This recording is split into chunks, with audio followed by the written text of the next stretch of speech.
En 1864, Marie-Thérèse de Soubirans, fondatrice de la Congrégation des Sœurs de Marie Auxiliatrice, crée la première maison de famille pour héberger les jeunes filles des campagnes qui s'expatrient vers la ville pour travailler. En 1872, une maison de famille est ouverte à Paris, rue de Maubeuge dans le 9e arrondissement.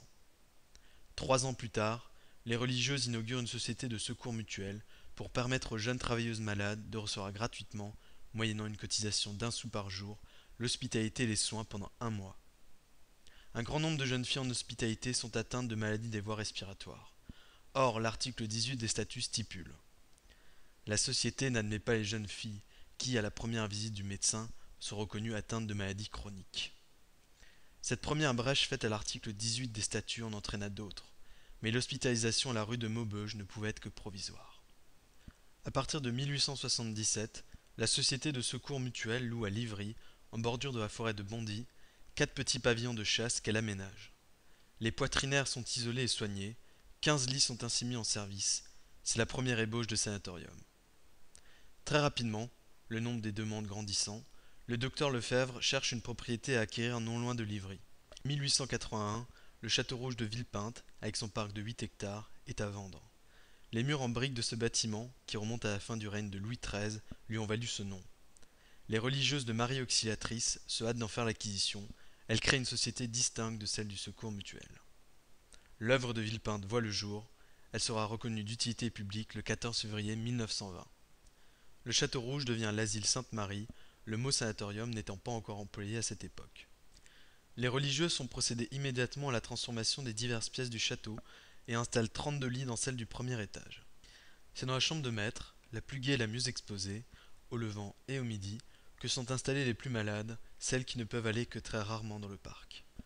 Le 19 mars 1881, la maison est ouverte aux 32 jeunes malades, soignés par 8 religieuses, qui logent elles dans les mansardes.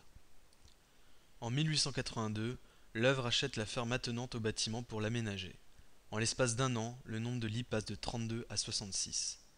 En 1884, une vaste grange est transformée tout spécialement pour recevoir une trentaine d'enfants nés de parents tuberculeux. C'est la fondation Auchon-le Fuel. Avec elle débute un aspect important de l'œuvre de Villepinte, la préservation de l'enfance. À la suite du voyage à Londres en 1886 du docteur Cadier pour étudier sur place les hôpitaux modèles, l'hôpital sanatorium va se transformer.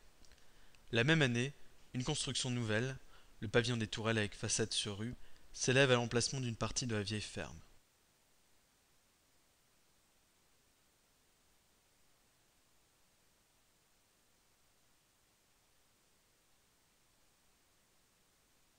En 1888, un jardin d'hiver est aménagé où les jeunes malades accèdent directement de leur dortoir pour y respirer l'air embaumé des plantes résineuses et y recevoir leur famille.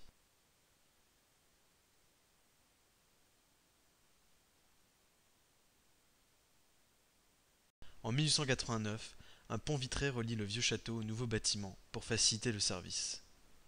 Entre 1890 et 1892, on construit le bâtiment de la chapelle, dans lequel seront au rez-de-chaussée la cuisine et les réfectoires. En 1896, l'aile du Château Rouge est prolongée par un bâtiment pour les malades du troisième degré. À la fin de l'année 1897, tous les bâtiments en projet sont terminés. Entre 1886 et 1897, le nombre de lits a été plus que doublé, passant de 134 à 290 lits. Les projets d'aménagement s'enchaînent. En 1910, le rapport du docteur Barth signale la réalisation de plusieurs projets. Un ascenseur a été construit. À chaque étage, des cures d'air, vastes pièces vitrées habitables en toute saison. Un pavillon d'isolement comprenant 3 services distincts avec leur annexe en cas d'épidémie. Des communications directes aménagées dans les sous-sols pour le transport rapide et à couvert. Une installation tout à fait moderne procure l'éclairage électrique à peu de frais et la stérilisation de l'eau par l'ozone. La tuberculose serait aussi vieille que l'humanité, elle est connue et décrite depuis l'Antiquité. Ce n'est qu'en 1882 que Robert Koch découvre le bacille de la tuberculose et en 1895 que Röntgen découvre les rayons X qui facilitent beaucoup le diagnostic et le dépistage. C'est en 1921 que les médecins Calmette et Guérin mettent au point le vaccin BCG. Les traitements ne vont cesser d'être de plus en plus efficaces avec la découverte notamment de la streptomycine et de la pénicilline. Au sanatorium, un laboratoire de bactériologie est créé dès 1898 pour mieux suivre les effets des traitements. Une salle d'hydrothérapie est également installée en complément des traitements. La construction de cures d'air est lancée en 1903 car, comme le souligne le Dr Gouel dans un rapport du 1er juin 1898, tous les médecins qui s'occupent de la tuberculose sont unanimes à mettre en première ligne l'air pur qu'on aspire à plein poumon, qui fortifie le sang et le renouvelle. Ces cures d'air sont de vastes tribunes couvertes, semblables à celles des champs de course. Fermées au nord, elles ouvrent plein sud et des stores de toile permettent, lorsqu'on les déroule, de tempérer l'ardeur des rayons du soleil. Les malades restent allongés sur des chaises longues disposées sur des gradins. Confié en 1904 à l'architecte Conchon, un projet de bassin filtrant est réalisé au fond du parc pour permettre l'écoulement et la désinfection des eaux résiduelles. Le Dr Gouel nous présente cette installation dans un rapport du 7 juin 1905. Les eaux usées sont conduites sous terre au bassin filtrant.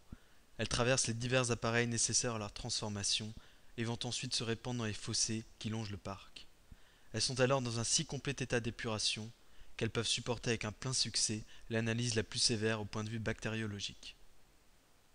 Les journées au sanatorium se déroulent toujours selon le même horaire, la régularité étant l'un des éléments de la cure. Le réveil s'effectue à 8 heures. La matinée est consacrée aux soins et au ménage. Le déjeuner est pris à 11h15 précise. L'après-midi, de 13h à 18h, est dédié à diverses activités, comme la lecture, la promenade ou bien encore la couture. Les malades soupent à 18h avant de se coucher à 20h. Toutefois, les activités sont variées et se déroulent le plus possible à l'extérieur pour profiter du bon air de Villepinte. Pour divertir ces jeunes filles et égayer leur quotidien souvent pesant, des animations sont proposées au cours de l'année, telles des banquets ou bien une kermesse.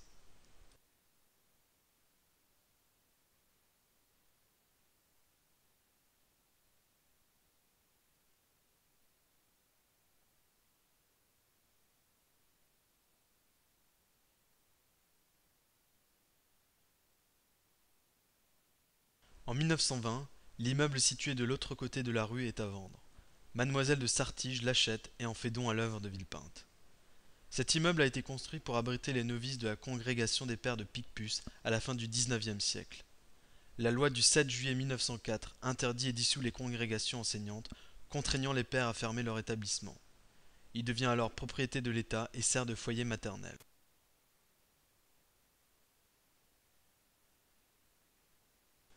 Pendant la Première Guerre mondiale, il devient camp de repos pour les soldats du front, puis sanatorium pour les soldats gazés.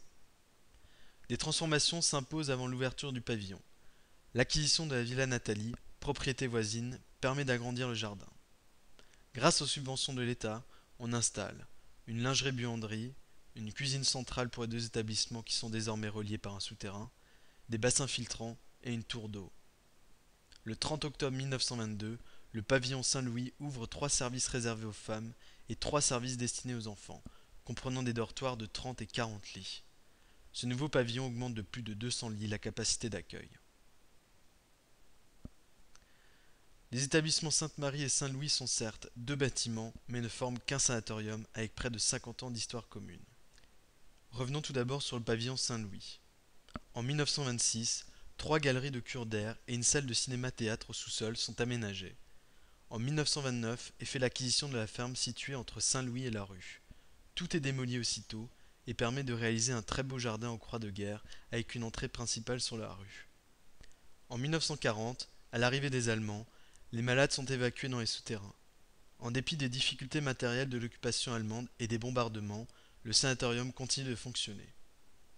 Entre 1952 et 1953, on opère une nouvelle répartition des malades entre les deux établissements. Les malades bacillaires, c'est-à-dire contagieux, sont accueillis à Saint-Louis et les non-bacillaires vont à Sainte-Marie. Revenons maintenant sur l'établissement Sainte-Marie. En 1923, au-dessus de l'ancienne cuisine, une construction de 2 étages s'élève, appelée le monastère. Il est réservé aux religieuses. Les locaux qu'elle quitte sont vite occupés par 50 malades. À partir de 1962, les dortoirs sont supprimés au profit de chambres à 1 et 3 lits. En 1964, Sainte-Marie voit la création d'un service de personnes âgées, le regroupement des adolescentes, la création d'un service de tuberculose extrapulmonaire et d'ateliers de bricolage. Les traitements s'améliorant, le nombre de malades diminue et le 30 juin 1971, toutes les malades sont regroupées à Sainte-Marie. Le pavillon Saint-Louis ferme ses portes la même année et est détruit en 1981. Il est remplacé par des pavillons bas destinés à accueillir des adolescents et des adultes déficients intellectuels dans un foyer de vie. Dès 1975, le sanatorium de Villepinte fait une reconversion partielle. Le 11 février 1975, les premiers malades, hommes et femmes atteints de cancer, entrent dans le service Sainte-Cécile au troisième étage. Quelque temps plus tard, la direction de Sainte-Marie passe à un directeur laïque, mais les religieuses demeurent infirmières et aides-soignantes dans chaque service et à la pharmacie. Quelques sœurs aînées font du bénévolat pour visiter les patients et rencontrer les familles. Dès 1988, un projet de nouvelle construction est lancé. L'établissement hospitalier Sainte-Marie intègre les nouveaux locaux le 26 mars 1991. Courant de l'année 2009, des démolitions modifient le visage de l'établissement hospitalier Sainte-Marie. Le pavillon de la buanderie, situé derrière l'église, est rasé. Ceux de la cuisine et du CEF du personnel subissent le même sort, ainsi que celui de la pharmacie. Le rez-de-chaussée et le premier étage du bâtiment de l'ancien sanatorium sont restructurés. Une petite communauté de religieuses de Marie Auxiliatrice reste près de Sainte-Marie, dans un bâtiment qui lui est octroyé.